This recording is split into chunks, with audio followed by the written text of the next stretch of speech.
নমস্কার, ধর্মের আড়ালে চ্যানেল থেকে আপনাদের সবাইকে আন্তরিক শুভেচ্ছা জানাচ্ছি। আজকের বিষয় হলো শনি পূজা। শনি পূজা নিয়ে বিভিন্ন মতবাদ আছে এবং ভয়ের সন্ত্রাসের বাণী প্রচার করা হয়।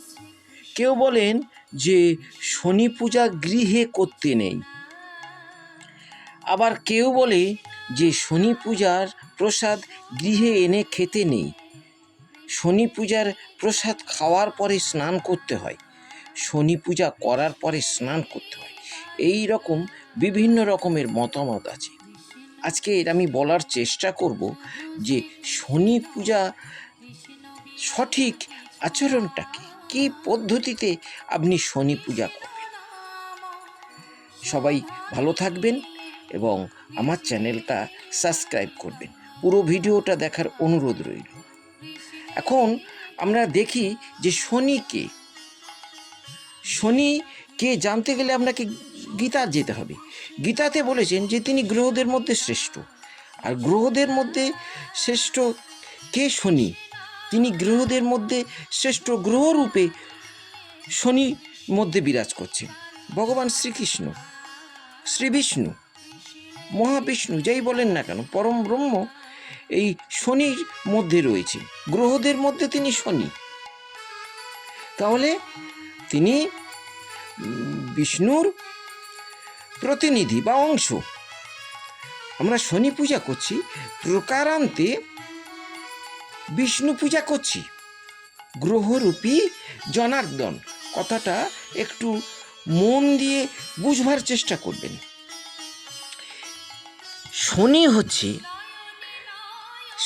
হচ্ছে কৃষ্ণ বা বিষ্ণুর একান্ত ভক্ত।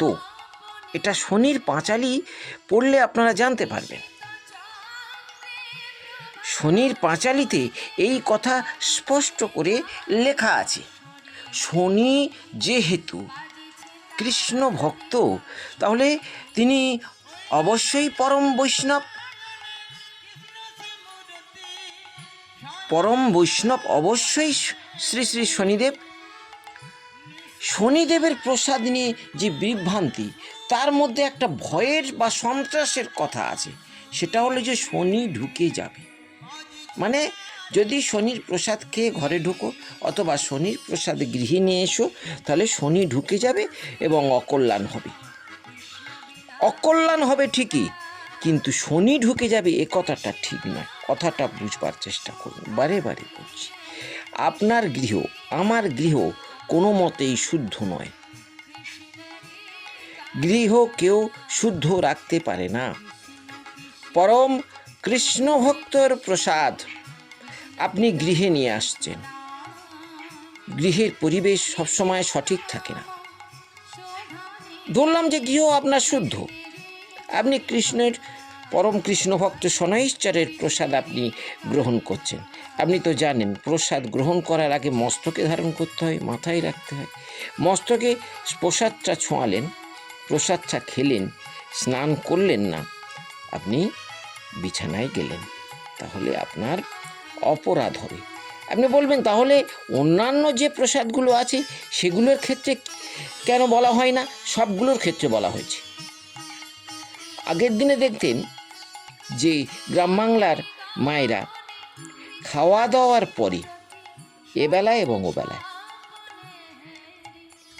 পুকুরে গিয়ে গলা পর্যন্ত জলে নেমে শরীরটাকে ধুয়ে ফেলতেন, মানে বিছানায় যাবার আগে ওই এঁটো ইত্যাদি যেন বিছানায় না লাগে, এইটার জন্যে গাটা ধুয়ে ফেলতেন।